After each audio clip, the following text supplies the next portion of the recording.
Hey guys, Mr. Boss for the win here, and in today's Red Dead Redemption 2 video, I'm going to be telling you guys about 20 beginner tips that you need to know before you play.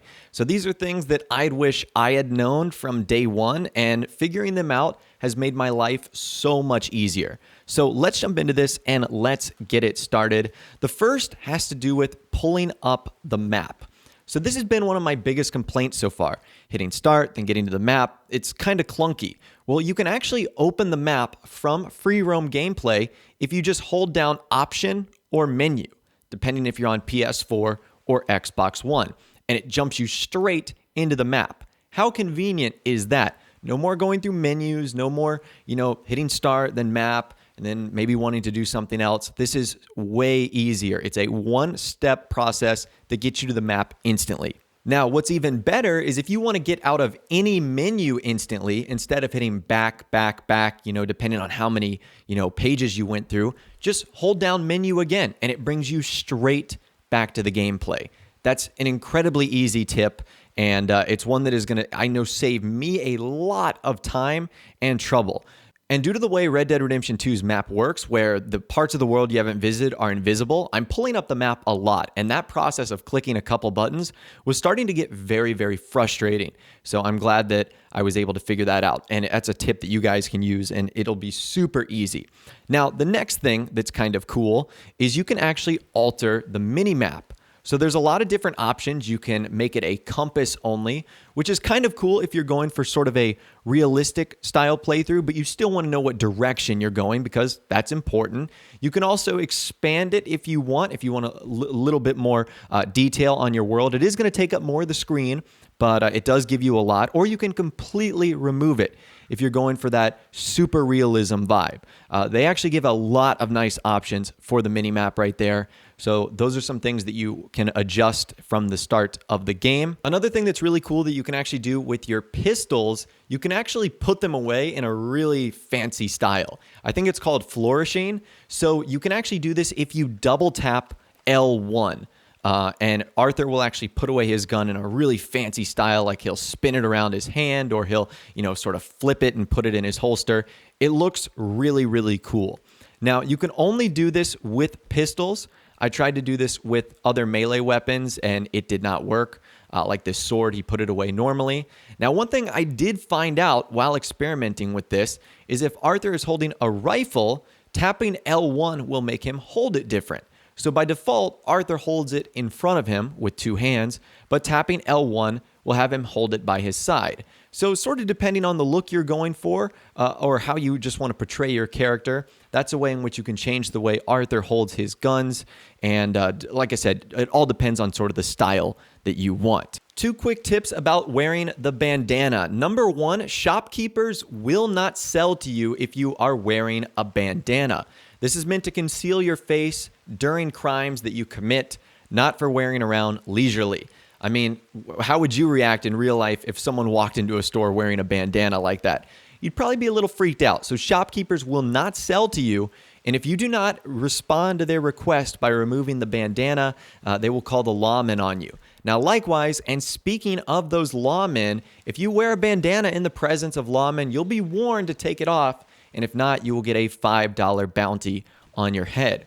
So something to keep in mind as well. I know it looks cool. Arthur looks awesome with the bandana, but it is a style that the citizens and other people in the world of Red Dead Redemption 2 do not take too kindly to. So don't just wear it around like that or else it'll get Arthur in trouble. This is a very useful tip for hunting. Before you hunt an animal, pull out your binoculars and study it.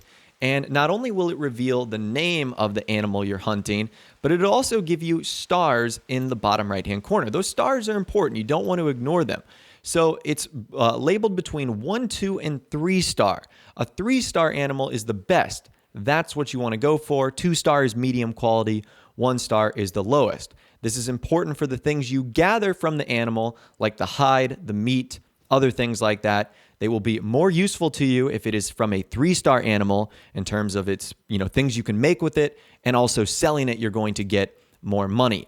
So if you see a pack of animals and, one's a 1-star, a 2-star, and a 3-star, prioritize the 3-star. And you can even track them from using the binoculars as well so that they can stay on your map if they either try and flee or if they all look the same, like something in the water. You might not be able to tell them apart. Being able to track them is a great way so that you do not lose them. So that is a very important tip right there. You can also do it with horses as well. Now, horses are not going to have stars, but you can tell what sort of breed they are, their coat color. Are they a racehorse? What's their speed and acceleration? Those are good things to use to determine if you want to go after that horse or not. Because sometimes you might not be able to tell just by looking at them, or they might be a little bit too far away. So that's another good thing you can do with the binoculars as well. You can track horses and figure out sort of if it's worth it for you to pursue them. This next tip is incredibly useful. So by default, the game does not have toggle auto run on. You have to hold down the A or X button to run, and then you have to tap it if you want to run faster. You can actually set that to toggle run so that you don't have to mash your finger into the controller over and over and over again. Now, there is another setting as well that I wasn't too sure. It's tap assist. There is off, hold, 4, 3, and 2 time, and I didn't know what that did. So maybe you guys can experiment with that, but the main thing I wanted to tell you guys here is that you no longer have to hold down X or A. You can just tap it once, and then you'll be able to run freely forever, which is nice if you're doing other things, or if you don't want to just hold down or your thumb's getting tired, whatever the case is. It's just a nice little tip to make your life a little bit easier. Now, another way you can auto run on your horse is actually pretty cool. This is useful if you're going AFK or if you want to get to a location while doing something else. If you actually go into cinematic mode, which is utilized at least on the PS4 by holding like the center console pad, and then you just tap A or X, your horse will just follow the path it's on if you're on a road. Now, you will stay in this cinematic mode, but your horse will just follow the same direction. So again, this is great if you maybe need to, go do some chores or something like that, or need to make a sandwich. I don't know. But you also want to be productive at the same time. You can put your horse in sort of this auto gallop run, and they'll go to the location without you actually guiding them, which is quite nice. And then if you want to get out of it, you just stop cinematic mode, and you can get out of it from there. The next tip you need to be aware about, you need to make sure you have multiple outfits for multiple seasons. So the outfits will tell you what they're for. For example, I am carrying 3 outfits: the Summer Gunslinger, the Winter Gunslinger, and the Grizzlies Outlaw. The summer is for really hot weather. Winter is for when I'm up in the mountains, and Grizzlies Outlaw is for when you're like normal temperatures or stuff like that. It'll actually tell you on the outfit itself, but you want to have these because if you are not properly dressed, you will lose health in certain environments, which means you will die easier and stuff like that. It's just bad news. Now, speaking of dying in certain environments, this is something that's interesting, and you need to be very careful of this. Horse deaths are permanent. So you always want to carry some horse revives on you because you do not want to get stuck out in the wilderness and you run your horse into a tree and it dies, and it's a really nice one and you lose it. That's just not what you want at all. So horse death is permanent. Like, you won't just respawn and they'll just respawn with you. Like, no, if they die, they're gone forever. So that's something to keep in mind as well. Some more cool tips that you can actually do with your weapon. If you actually hold out your pistol and then you hit up on the D-pad, Arthur will actually aim his weapon up, and then you can fire it from there. This is useful if you're trying to intimidate a crowd or maybe scare some animals away without directly shooting at them. So you can actually shoot up in the air. Another tip, if you want Arthur to look over his left shoulder or have the camera over his left shoulder, you actually hit left on the D-pad. Now, this might not be useful for the outdoors, but if you're inside and you have a tricky angle, switching it over to the left might give you a little bit of a better view at ultimately what you're shooting at. Now, likewise, if you're in first-person mode, you can actually get another cool tip by hitting down on the D-pad. This will allow you to look down the iron sights, which is something that took me a long time to figure out. By default, it has you in first person, but with like a third person targeting. Now you actually look down the sights if you actually hit down on the D-pad. So that's a very useful tip right there. Another tip that's very useful, if you're in first person mode and you click on the right thumbstick, Arthur will turn around instantly. So he will sort of like snap the other direction and you can start walking.